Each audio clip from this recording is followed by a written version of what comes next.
Some say the Reagan coalition is dead. They think it was nothing more than a wonderful personality and one man, and he's gone, it's gone. I reject that, my friends, because that coalition was based upon more than one man, as great as he was. It was based upon the fundamental principles that made this country great, is what it was based upon. Our founding fathers got together and put in the form of documents the wisdom of the ages. They were students of Scripture and they were students of history. They knew that there was such a thing as human nature, both the good part of it and the bad part of it. And they formed a government with those basic understandings of things that do not change in a changing world. The notion that a government big enough and powerful enough to give anything to you is big enough and powerful enough to take anything away from you. And that was not the direction that we were going to go in. That you got to be careful about putting too much power in too few hands, even when they're saying they're going to do wonderful things for you.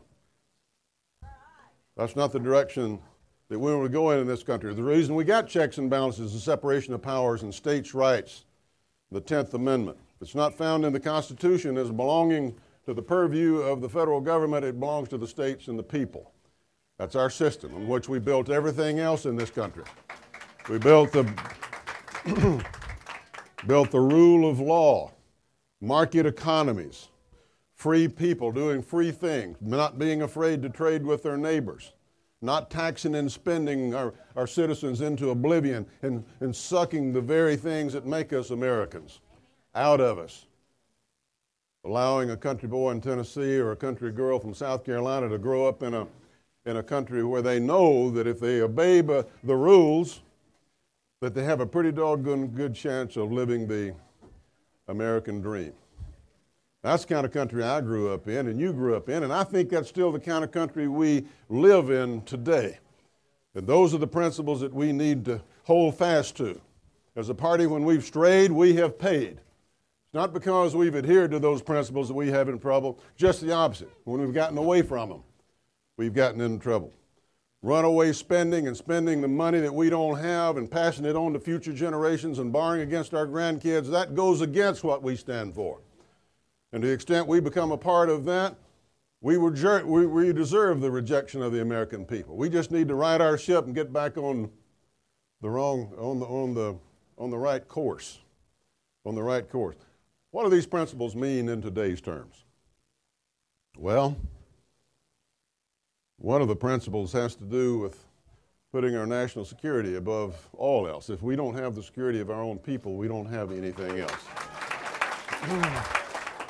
Because where I stand does not depend on where I'm standing or what particular office that I'm running for. I mean, I know who I am and I know what I believe. And I believe that our better days are ahead of us if we do what we're supposed to do as Americans and as citizens. We live in the greatest nation in the world because of many reasons. One of them is the fact that we've sacrificed more blood for the freedom of other people around the world than all the other countries put together. And we have a proud tradition of honor and sacrifice for the greater good in this nation. Those are the giant shoulders that we're standing on today. We need to continue and protect that tradition of honor and sacrifice for the greater good. Our party has been called upon by the American people from time to time to do that. And we've served them valiantly. I think that they're wanting to do that again if we will stand for what we should stand for.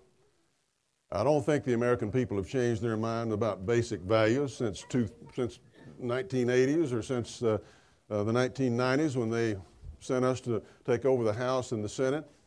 I think the American people need to understand that we haven't changed our values and our commitments either. And that's what this campaign is all about. That's why I'm running for presidency of the United States. That's why I need your help. And that's why we're going to win on Saturday night. Thank you.